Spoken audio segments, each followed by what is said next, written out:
Hi, everyone. Thanks so much for joining us today. We're going to get started in just a few minutes. We'll leave a little more time for people to trickle in. But in the meantime, all of the attendees are muted. But if you'd like to use the chat box at the bottom of the screen to introduce yourself and where you're from, that'll help everyone get a sense of who's here. So thank you.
All right.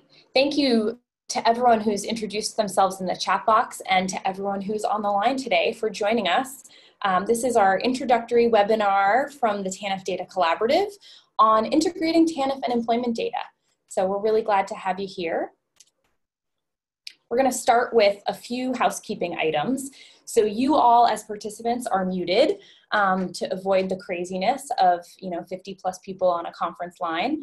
But we want to make sure you can submit questions. So please do continue to use the chat box on the bottom of the Zoom window to let us know if you're having any technical difficulties. We have someone from the MDRC team who can troubleshoot that with you. And we're also going to be taking questions about the content of the webinar and our presenters' thoughts throughout. So we'll be compiling those questions and we'll take them all at the end. So as things come up, please feel free to type them in and we will revisit them. This webinar is going to be recorded today, so we'll have a link to it on the TANF Data Collaborative website where you can share with other colleagues who may have missed it. And we'll have responses to your questions there as well. I'm your host for this webinar today. My name is Della Jenkins. I'm the Executive Director here at Actionable Intelligence for Social Policy, AISP. We are an initiative based at the University of Pennsylvania, and we work with state and local governments to help them share and link and use administrative data across agencies to inform policy and practice. We are one member of the TANF Data Collaborative, and for those of you who don't know us, we are a member of that effort because we're longtime experts in data sharing. We, for 10 plus years, have run a national network of state and local partners who are working on sharing and linking data across data silos so that they can have a better view of the trajectories, needs, outcomes of the clients that they serve. So we're here to help as part of the TANF Data Collaborative, but we're not actually TANF experts. We've worked over the years with lots of states and locals that were using TANF data along with other data, but we're excited to be part of this initiative to learn more about the specific data needs of you all in TANF agencies and of your partners, and to be collaborators in coming up with the best TA resources to continue to support innovation in the use of data to support TANF. We serve mostly as connectors and thought partners in this space. We convene jurisdictions to learn from each other. And we do run a training and technical assistance program specific to helping states and locals share data across silos. But we don't integrate the data ourselves. We're not a data intermediary. We don't hold data for any of the sites that we work with. And we're not a vendor or vendor recommender. So we really focus on the relationships, the data governance issues, the legal issues, and help states think about how to let the technology be driven by that purpose and design. And lastly, I will just say that we are focused on ethical data use for program evaluation, resource allocation, and policy change. So despite the fact that we sit at an institute of higher learning, academic research is secondary to us to supporting the business analytics and the data capacity of people working within government. And we really believe that academic partners can be hugely helpful in that, but that the priorities have to be driven by state and local need. So we're part of a fabulous team on the TANF Data Collaborative that includes MDRC, Chapin Hall, and New York University. And this is an initiative sponsored by OPRE and the Office of Family Assistance at the Administration of Children and Families, and we're very grateful for their support. So for those of you who don't know, I'm going to give a very brief overview. The TANF Data Collaborative is a new initiative aimed at supporting TANF agencies to routinely use data to inform policy and practice. So we're focused on routine data use, not any one project or any one product. We want to help agencies build data culture and data capacity that can be ongoing and sustained, with the end goal of improving employment and well-being outcomes for the clients that you all serve. So today we are hoping to share a little bit about what the TDC team has learned about state data integration capacity and needs through our national needs assessment, which was conducted by our partners at Chapin Hall. We're hoping to lift up some examples of the types of questions that TANF agencies and their research partners have answered by integrating TANF data with other sources, most specifically here, wage records. And we're going to hear from 3 practitioners who have a lot of experience in this field, linking TANF and employment data, and discuss the related challenges and opportunities that they've seen in their local state efforts. So without further ado, I am going to introduce our 3 presenters. So first you're going to hear from Bob Gurga, who is a senior research fellow at Chapin Hall.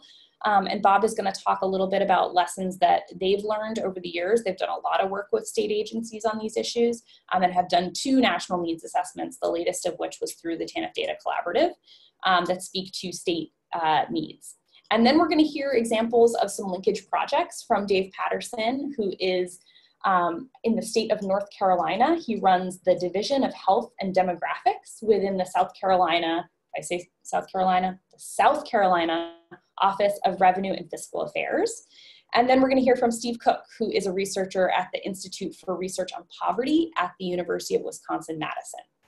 So thank you to all 3 of our presenters. And at this point, I'm going to pass this along to Bob. Welcome, Bob. Thanks, Stella. Hi, everybody. I just want to reiterate what Della said, that this is really for state and local government and for researchers working with state and local governments. And what I'm going to talk about is a little about, again, what we've learned from our needs assessment and also a little bit what we've learned on around working with states around linking employment data to various data sets, in this particular case, TANF. Next slide, please.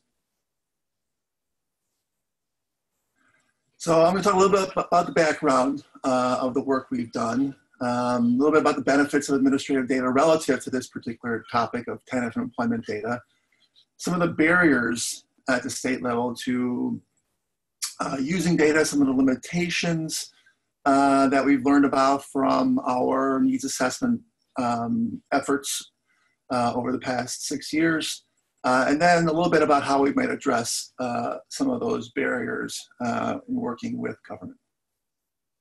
The Family Self-Sufficiency Data Center, funded by OPRE at ACF, was intended to help states use their administrative data to promote family self-sufficiency. We worked across TANF, SNAP, and CCDF primarily. We worked very closely with 10 states and engaged them in multiple ways.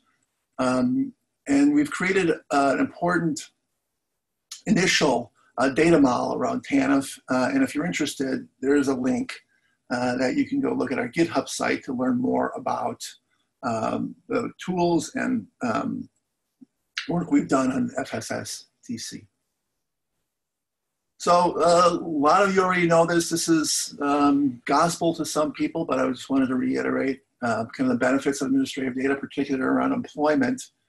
All these benefits are relative to primary data collection. You know, it's really difficult to do a large-scale survey of employment, especially around particular service populations that would support what is done for state and local research and evaluation. The Census Bureau and does a lot of work on collecting employment data, but that's really often not available to state and local agencies for more rigorous research and analysis. Administrative data allows us to have a universe of a specific population, and specifically unemployment insurance wage data covers typically over 90% of jobs, so it's a very good source to learn about the employment of population. Administrative data is longitudinal. One of the issues, though, with UI wage data is that it is at the state level, and in those states where individuals may be working not in their state of residence, that's a challenge. So in Chicago, we may have people working in Gary. In East St. Louis, we may have people working in St. Louis, for example.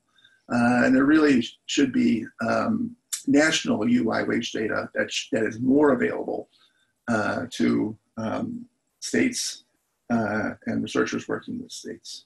And of course, identifiers are available, which allows us to link data to other data sets with similar identifiers.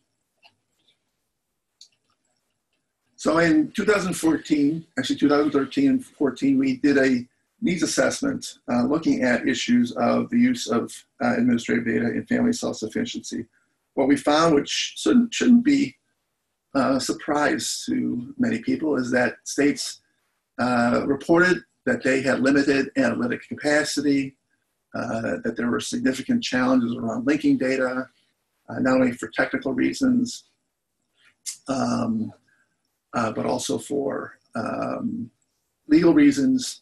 And similarly, there were challenges around sharing data. We published that work in a journal. There's the citation for that journal. Now, this led us to do the needs assessment for the TDC project this past year. We started that work in January.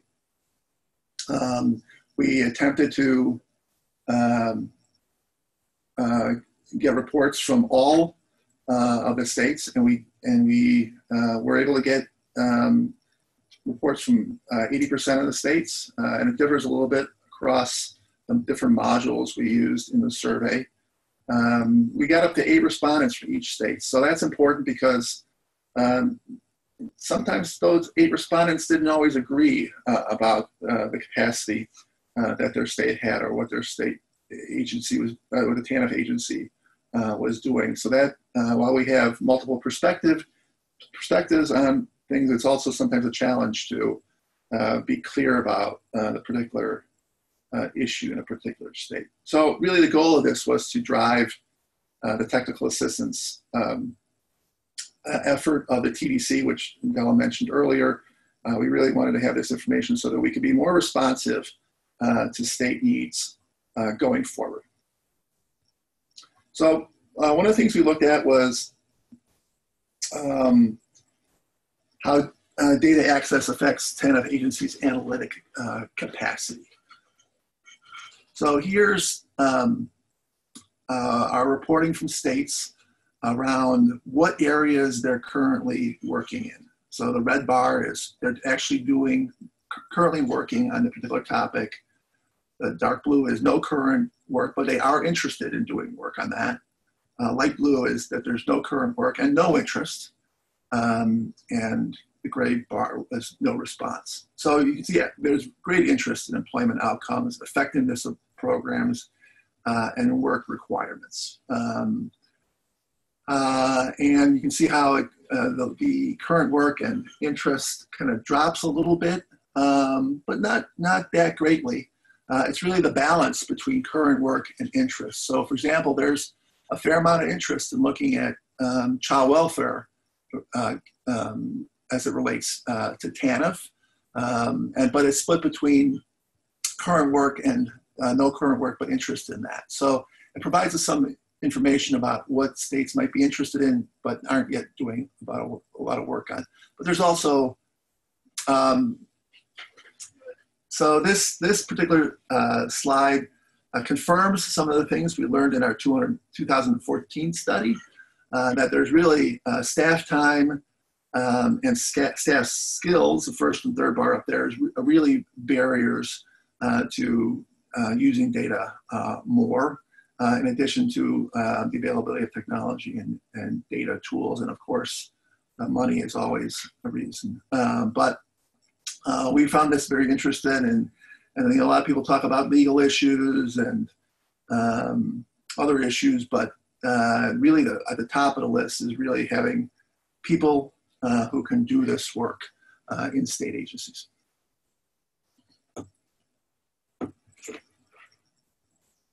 So the other thing we want to look at was what was in primary data systems of TANF agencies. And as you might think, that current eligibility and information about other benefits were very well covered, but things like referrals to other service providers, much less so. So some of the things we might be interested in when we're doing a TANF analysis may not be in the primary system. What data from other programs or systems are integrated with TANF? Data for analytic purposes, so as opposed to programmatic purposes. So this really looks at how states were able to integrate other types of data and how we were storing in data sets. So this is, since I'm running out of time, I'm going to skip this one, but it really gives us a sense of where states are in their development, their progression towards being able to do more complex data with the data they're collecting in their system. Next slide, please. Here's a sense of what data states have integrated.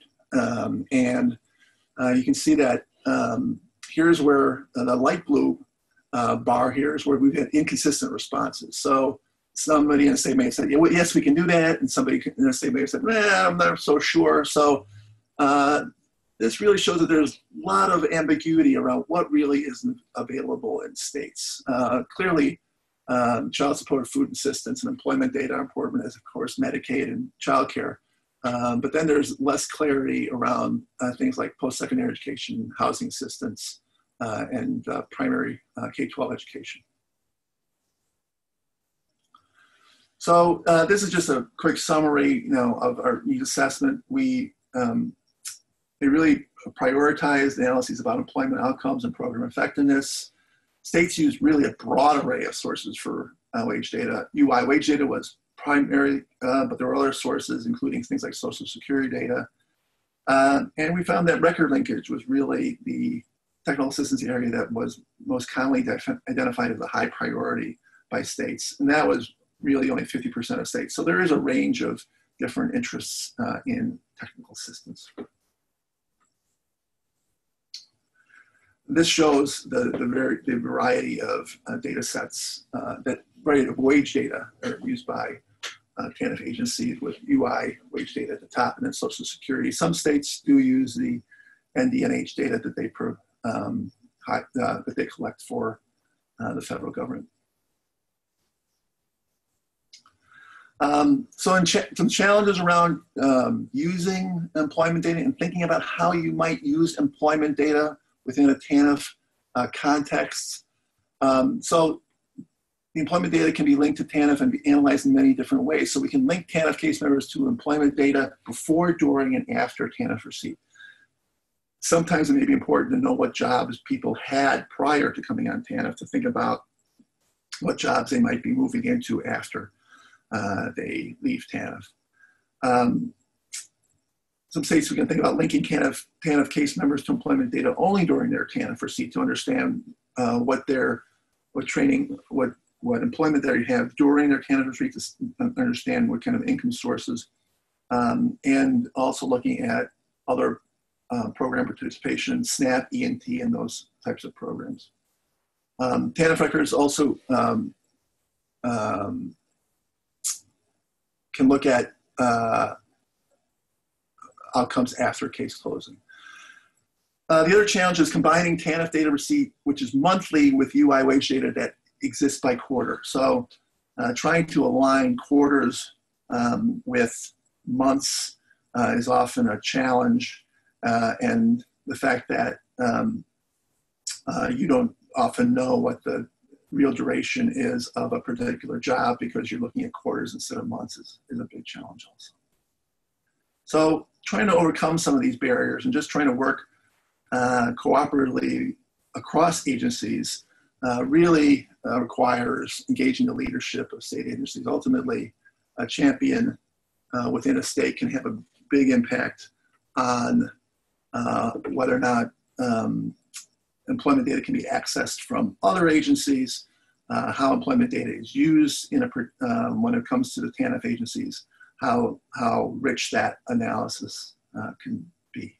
The important thing is always to show how the data use is beneficial for the agency providing the data. So there are challenges with some TANF agencies getting access to UI wage data, and sometimes that may be seen as the Department of Labor or Employment Security in a particular state. How does that benefit that agency? So it really requires everybody getting on the same page to understand what the benefits are for linkage of TANF and employment data. Building partnerships around shared objectives, similarly, is a big deal that we found can promote the production of evidence and better analysis.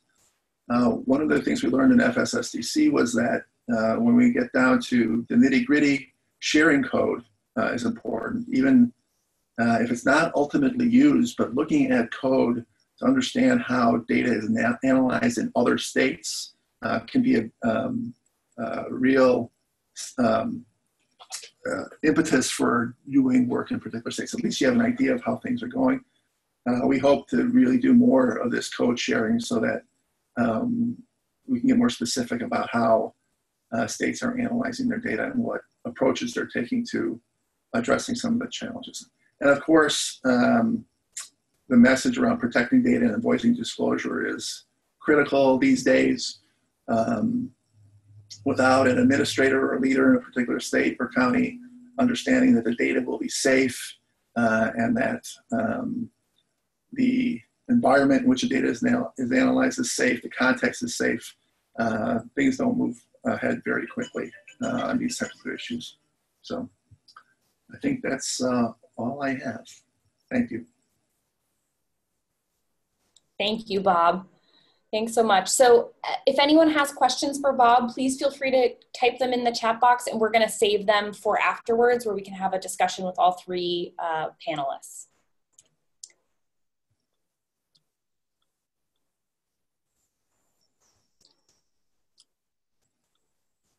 So next, I'm going to turn this over to Dave Patterson.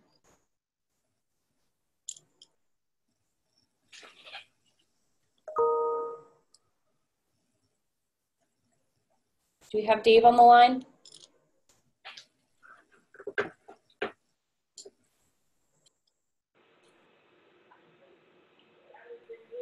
Can you hear me now? Yes. Perfect. Okay, great. So yeah, just wanted to thank Della for the introduction, and we're really happy to be here. And I'm going to give you a little bit of history from South Carolina and from the perspective of our integrated data system around the work that we've done on TANF in the past and where the state seems to be going currently. So to begin by talking a little bit about my office and our role. Next slide, please. Is it advanced? There it is. South Carolina is somewhat unique in that we have a long history of integrated data within a neutral service agency. And that is my agency currently. The Revenue and Fiscal Affairs Office and my division operates this integrated data system where we collect data, administrative data from a wide variety of agencies, as you can see, on a regular basis, sometimes monthly, sometimes up to real time, and developed a statistical record linking algorithm to solve one of the problems that Bob mentioned earlier, which is record linkage, which we've been doing for decades now. And this allows us to really look around this entire ecosystem for interactions between programs, sharing of clients, and so on. And that's where most of our work has really resided. It has been around linked data projects involving TANF and others, most notably recently moving towards TANF and UI wage records that were mentioned earlier. Next slide, please. Bob also mentioned the importance of allaying security and privacy concerns. I'm not going to go into all of the detail on this slide, but I put that there just so that you can see where our focus really is. And that's an integral part of every presentation that we make for exactly the reasons that Bob mentioned. Because without stakeholder trust and stakeholder commitment, data integration really can't proceed. And so this helps to bolster that trust. Next slide, please.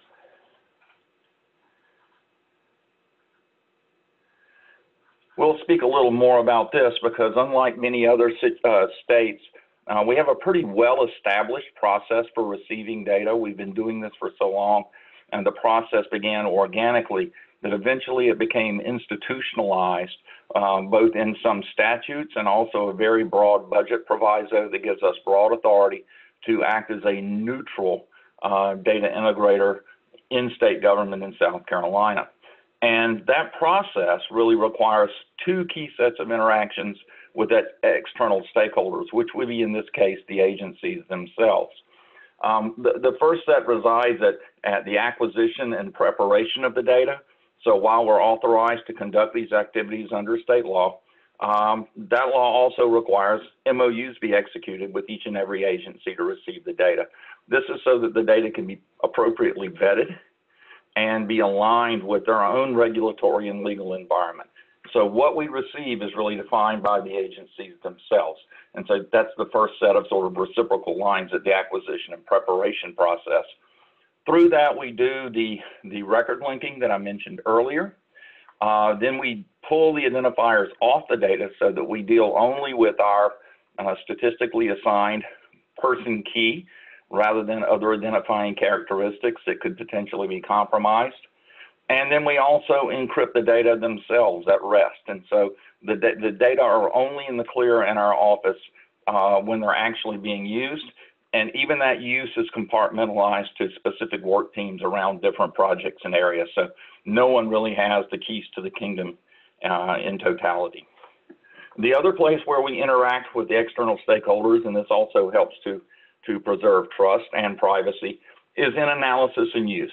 And so we work with the requester to develop a data use agreement that could be approved by the different agencies, even agencies with each other. And so that any project that's undertaken and any data release that's conducted has the express approval of the agency that owns those data. And that's critical both to ensure alignment, again, with our own legal and regulatory environments, but also in preserving trust and to make sure that any consequences of a release are vetted as thoroughly as possible and well understood before the release takes place. So I just wanted to talk a little bit about how that process worked because, you know, again, it came up in Bob's general overview. So let me talk a little bit about what we've done with TANF in the past. I actually began my career over 20 years ago as a senior statistician on the DSS unit, right around the time welfare reform was being passed with the passage of PERWARA. And there was a lot of intensive work that was done on TANF and TANF data linkage around that time. And of course, linkage to UI wage records was a central part of that. And these are just some examples. That was the first time that my agency actually received UI wage data, and it was because of a need from the Department of Social Services here who administers the TANF program. We began immediately doing quarterly reporting at the state and county level to all of the county offices at DSS, as you know, one of their key program objectives was to have people actually leave TANF for earned incomes, even with disregards eventually earning their way out. And they monitored wage progression and progress for a long period of time after, and we would literally send out quarterly reports to every county on what their caseload looked like in terms of wage progression. We were also involved in some early test matches to federal UI and new hire data systems, and this really just validated some of the comments earlier where we found gaps in the SC UI wage data. And those gaps were primarily around the same thing that Bob identified in his presentation, people working across borders, particularly to the Charlotte area in North Carolina, and also across the Savannah River in Augusta, Georgia. And this is a gap that we would like to see remedied at some point in the future because it does distort your findings when you're using state level UI data. Some other studies that we performed in the past were studies of TANF leavers broadly, and I think that was pretty common, and also some specific analyses of participation in the Workforce Investment Act training programs. But I think as the distance from welfare reform grew greater in time, there was less intensivity, at least in terms of link data and the TANF population. That does not mean that SCDSS did no studies of TANF, but they were primarily in-house and conducted by DSS, but none of these broader studies. And that really brings us to today because the state has now shown a far greater appetite for these sorts of linkages, primarily through the prism of better preparing our workforce and using that as essentially a lever in enhancing economic development in the state. So there are a number of initiatives that have come out of the General Assembly that really want to look at, first and foremost, the connection between secondary, post-secondary education and training programs, workforce participation, and then economic development. And what you see on the slide there is a recent statute that was passed. It's Act 94 of 2017, provide for the establishment of a longitudinal data system for measuring continuous improvement, public education, college readiness, and career readiness of public school graduates, and to provide related findings. And they had us essentially answer 4 specific questions that are outlined below and produce a report which is now available on our website. It wasn't at the time that these slides were done, but I'll be sure to provide Della with a link to that to provide these initial linkages. But I think it's always been intended that DSS and the TANF population and other populations would be brought into this because they intersect, and those programs do have employment and training components. Next slide, please. So, as I said, what we've done thus far, all of the MOUs were in place, staff recruited, relevant data brought into RFA and linked, and the results were disseminated by July 1, 2019. I'm not going to go into all of the findings there. What I will talk about is how this is leading to an even broader initiative through the Workforce Development Data Oversight Committee, which is a body to be established. We have a 2-year legislative cycle. The statute passed the House last year and is currently in this session, this forthcoming session, will go before the Senate. But a body is to be established by statute to create a common agenda for research and analysis and oversee the use of linked education, workforce data, et cetera, that's housed at the RFA, which is my office.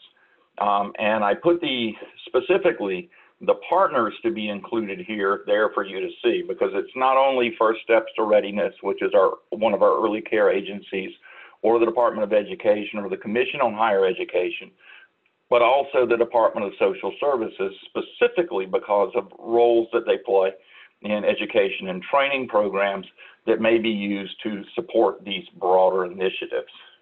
Next slide, please. So that's essentially everything from the South Carolina perspective. A burst of activity around TANF and workforce that was very proximal to the passage of welfare reform in the 1990s, and now a return to some of those same kinds of questions, but now with more of a workforce emphasis that has been produced essentially by the need to provide adequate human capital for economic development in the state. So that's all I have, but I will be happy to entertain some questions after the formal presentations. Thanks. Thank you so much, Dave. So we're going to go to our third presenter, who's going to talk about some work that's been going on in Wisconsin. Steve, are you there?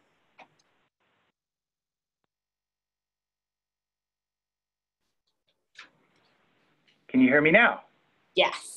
Welcome. Okay. Good. Thank you, Della, and all of those listening. I'm a researcher here at the University of Wisconsin-Madison in the Institute for Research on Poverty. I'm going to zip through some of the background stuff pretty quickly since it often repeats things you've heard already and get to some of the examples. Here's a quick overview of what I'm going to talk about. Not interesting. Let's move on. And so here's an overall picture of the integrated data set that we've put together of Wisconsin administrative data. This is data that was built over the course of actually several decades now, starting off with several large evaluation projects back in the late 80s and early 90s, and developing relationships with state agencies allowed us to bring in data for specific projects, eventually build up enough trust for us to keep this data and put it together in a more general way to be used as needed for projects that are of benefit to those state agencies. As you can see, we have data from most of our state public assistance programs. We also have information on children who are have child welfare experience or exposure, information on people who are imprisoned by the state Department of Corrections, and also information from our child support system. We match all of those people in all of those systems together, and then also for those for whom we have Social Security numbers, we're able to attach UI wage record information as well. So next, here's a more sort of detailed look at the programs we have included in our data. And as I say, we have people in all of the public assistance programs and incarceration. We've recently added anybody who's been in public school in the state. So we have, that's sort of definitely broadened the population that we cover. But it ends up covering about 6 or 7 million people. We rebuild this set every year. And if you can go back, actually, just a second. Thank you. So, you know, specific to this conversation, we do have information from the state TANF program, and preceding that, the state AFDC program. So we have data going back into the 80s, actually. And as I say, we attach wage records, quarterly wage records to that for people who are in any of those programs, but we do have wage records for the entire universe of people reporting wages in the state. And so for some projects, we can bring in wage records for people who are outside of that. Okay, next. Sort of reiterating some of the things that were said before, you know, this data that these state agencies provide to us, we use it only with their approval, although, you know, projects are initiated both by those state agencies and sometimes by faculty here. So, you know, we each bring something to the table in doing this. And, you know, all of the provisos that David talked about data sharing agreements and confidentiality and all apply. So the caveat has been given. Next. Okay. Probably most interesting here are some of the projects for which we've used this data. We'll go on to the first one, which is really kind of one of the big initiating projects, the Child Support Demonstration Evaluation. Next. So this is a randomized control trial that was looking at the effect of a full child support pass-through for families who are on W-2, Wisconsin Works, which is our state TANF program. And we looked at lots of different outcomes, child support outcomes, employment outcomes, benefit participation and earnings. So this was kind of the first project that we did that where we put together all of this data in one big file to enable the use of big cross-system evaluation. And next, so I'll just go to some of the findings, some of the big findings that we had from this. We showed that mothers in the experimental group, and the experimental group are those who are receiving a full child support pass-through. And for those who not familiar, so this just means that for mothers who are on TANF, the state was not keeping any of their child support payments in order to reimburse the state for their participation in TANF. They received the full child support payment that was made for on their behalf. And so that ended up, of course, they got more money, $120 to $140 per year. And it was larger. Our state TANF program has a cash tier and also a non-cash tier, and so those in the cash tier were affected more. Fathers, so probably of more importance to those who funded this evaluation, fathers of children in the experimental group were more likely to pay child support. So that meant that more child support was coming into the system. It was a fairly small effect, but was larger for certain subgroups. We also saw evidence of higher payments for those who were paying, and some faster paternity establishment in cases. Probably of most interest is that there was no effect on the overall cost to the state. So even though the state was not keeping any of this money for reimbursement, because more child support money was coming in, mothers were less likely to be on some of the benefit programs, then the overall cost to the state ended up being a net zero. Next. Specifically to kind of the TANF and employment findings. So we, as I said, we had a reduction in mothers' TANF participation, small, but significant. And it didn't seem to have any effect on fathers' employment or earnings. So we used UI quarterly wage records to look at those outcomes. Also a small to no effect on mother's employment or earnings. But as I said, mother's total income, money they received both from earnings and from benefit programs, increased by $200 in that year after they started receiving the full pass-through. Next.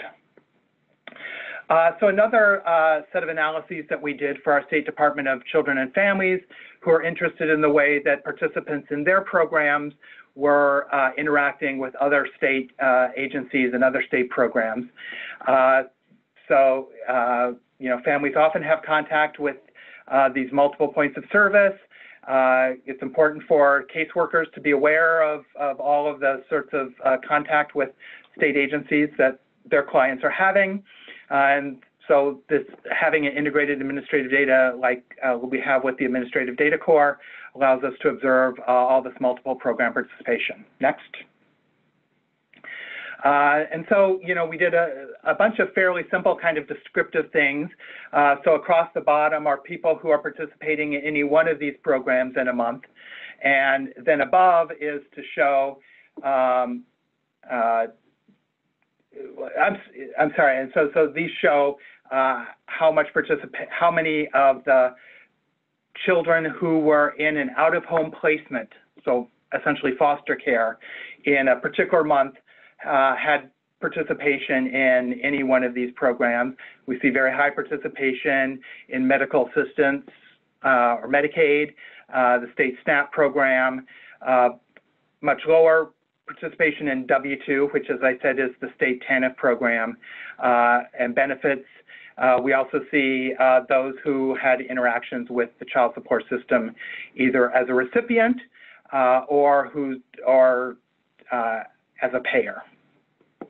Next.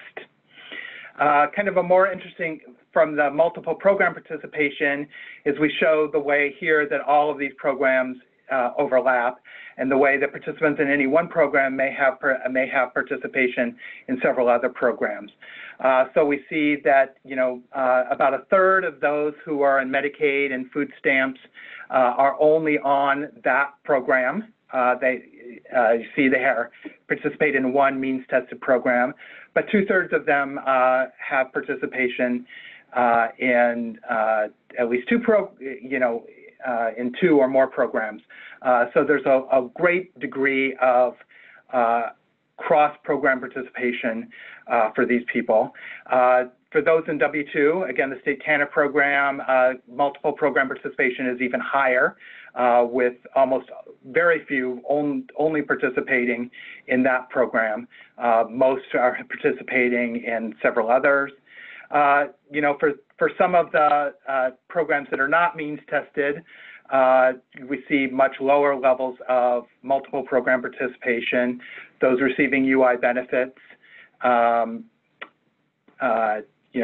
of them are not on any means tested program. That's also the same for child support payers.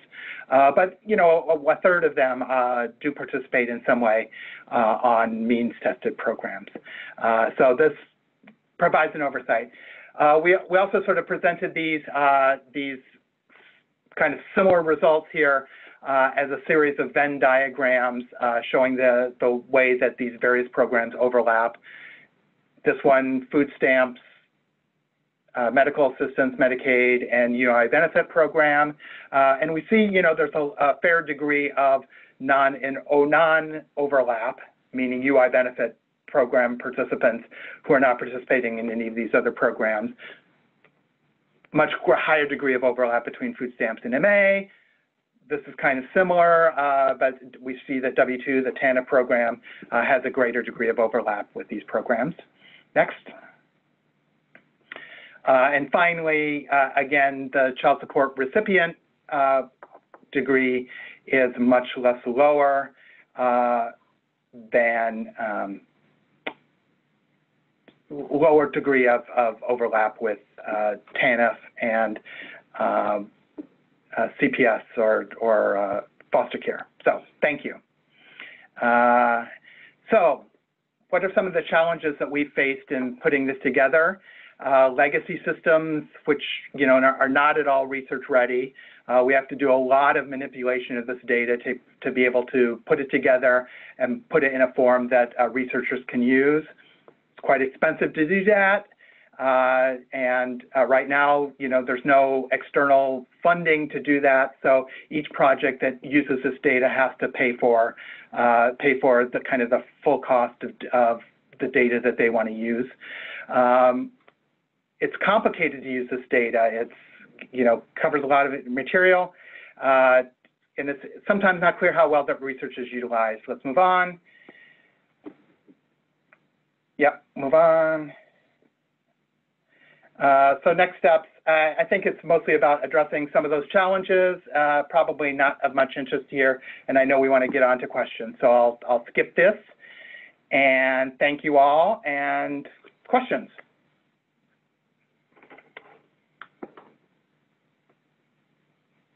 All right, so thank you so much to Bob, Steve, and Dave for being here with us. I know Dave is running off to another meeting. Does anyone have a pressing question about South Carolina or anything that Dave covered in his presentation?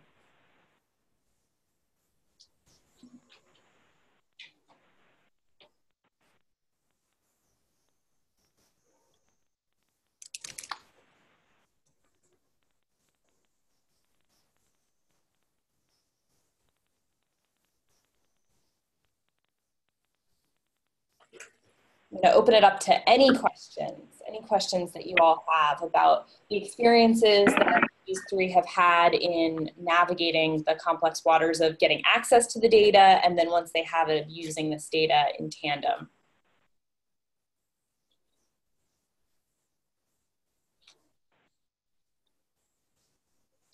So we have a question here specifically to Steve, but probably to all panelists as well. How did Wisconsin or any of your states overcome the limitations of the legacy systems? Mostly just a lot of hard work. So we, and throwing money at it. So we have a staff of programmers who become experts in understanding and pulling data from the legacy systems and manipulating it and then they're also familiar with the kind of needs of researchers here at the university. And so, they're able to translate data that we extract out of those legacy systems and create data sets that are kind of research ready. So, the state has gotten a little bit better and sometimes with our involvement, as new systems are created or as older systems are revamped, they actually do have kind of the research question in mind, research and evaluation question in mind, much more than they used to. And there have been improvements, in the form of, improvements to those legacy systems. But most of it is just about us doing work to that data after we pull it out of the legacy systems.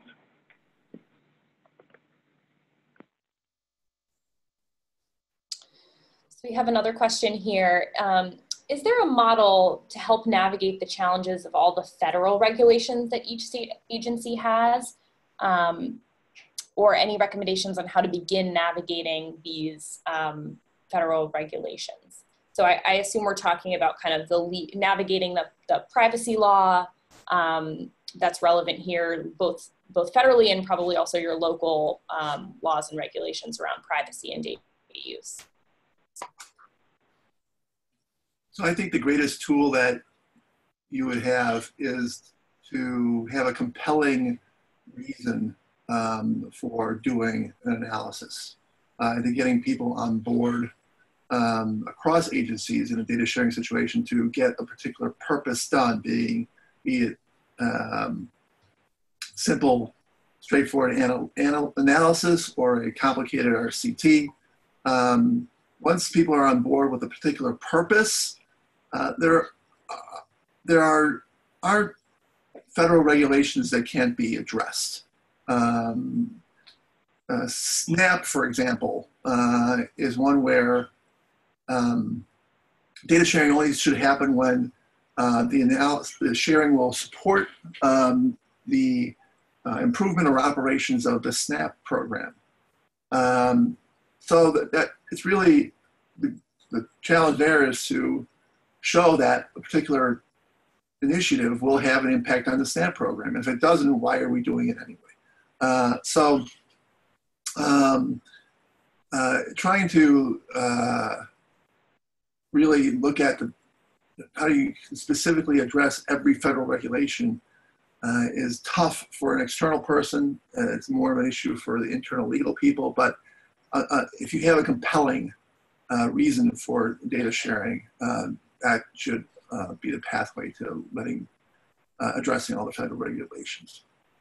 Yeah, and I will add to that from an AISP perspective. I mean, we spend a lot of time helping state and local agencies troubleshoot the legal concerns, and really, you know, what Bob's saying about the compelling reason and also the kind of leadership mandate is really important.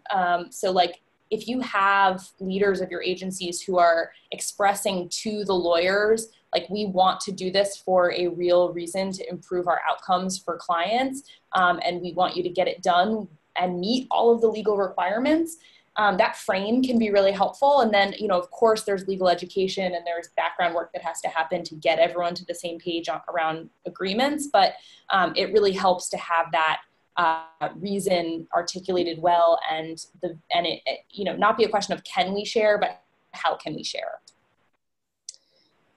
So we have some other really good questions here. So one is, let's see, where should we start? Let's say we have a question about how do you aggregate data given the wide variety of eligibility requirements, recoupment amounts, co-payments, et cetera. So I think this is about putting together a research-ready data set out of all of the raw data that's collected.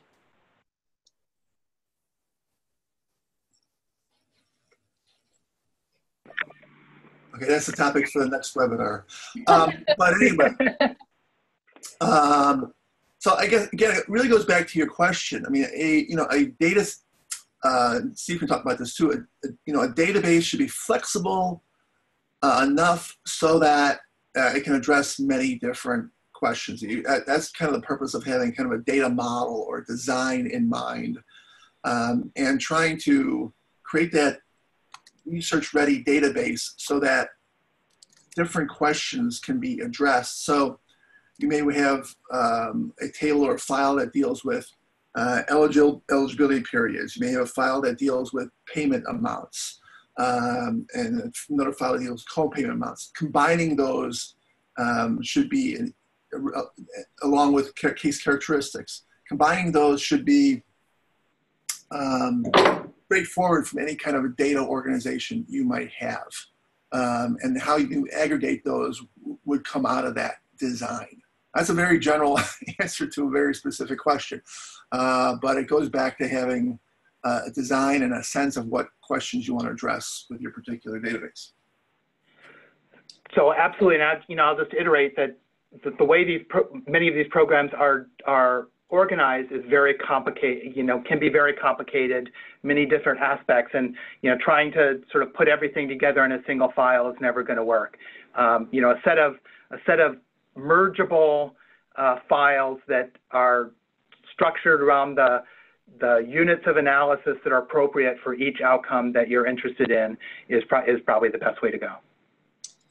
And a follow-up question for you, Steve, from one of our participants is, can you speak a little bit more to your research utilization concerns? So for those who request the work, do they clearly identify the policies and programs that they want to change, and kind of what's your vision of for feedback on those findings?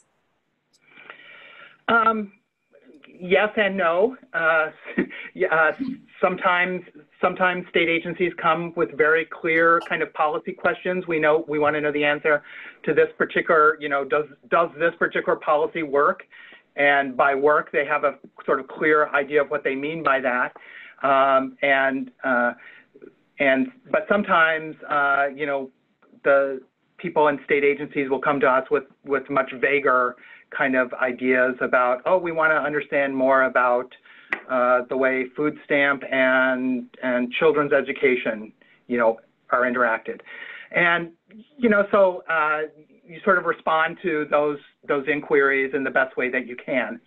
And obviously, well-defined questions are much likely to have better answers, and those answers are much more likely to influence, end up influencing policy.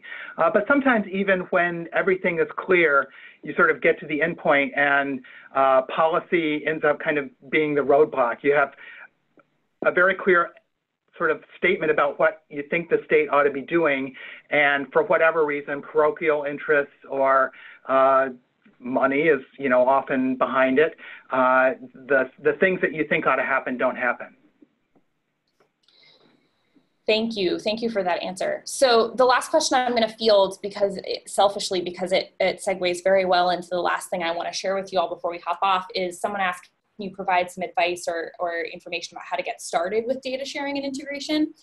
So I just want to highlight that there are a number of free resources available on tanfdata.org, which is the TANF Data Collaborative website. We have some pieces up there about where to get started with data sharing and how to articulate the vision for that to your leadership within your agency and other data partners.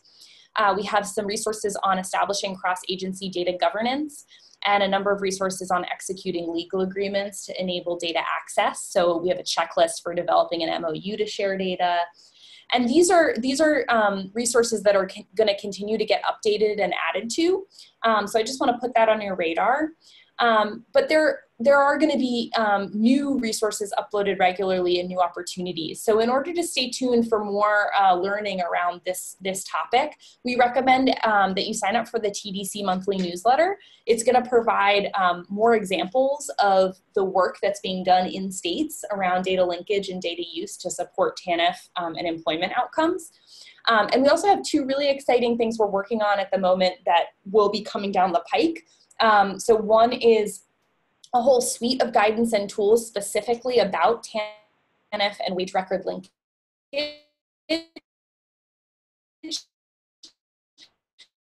which is going to include helping that connection.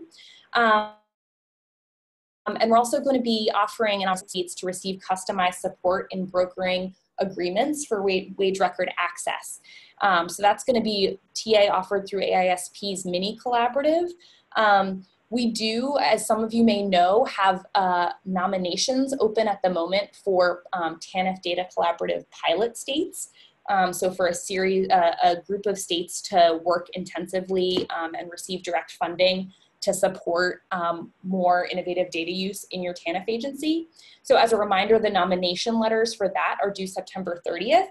But this mini collaborative is a separate opportunity, and it's really designed to support states that don't have wage record access totally worked out yet, but want to get there. And so we're offering this mini collaborative as another way to support you where you are at the moment.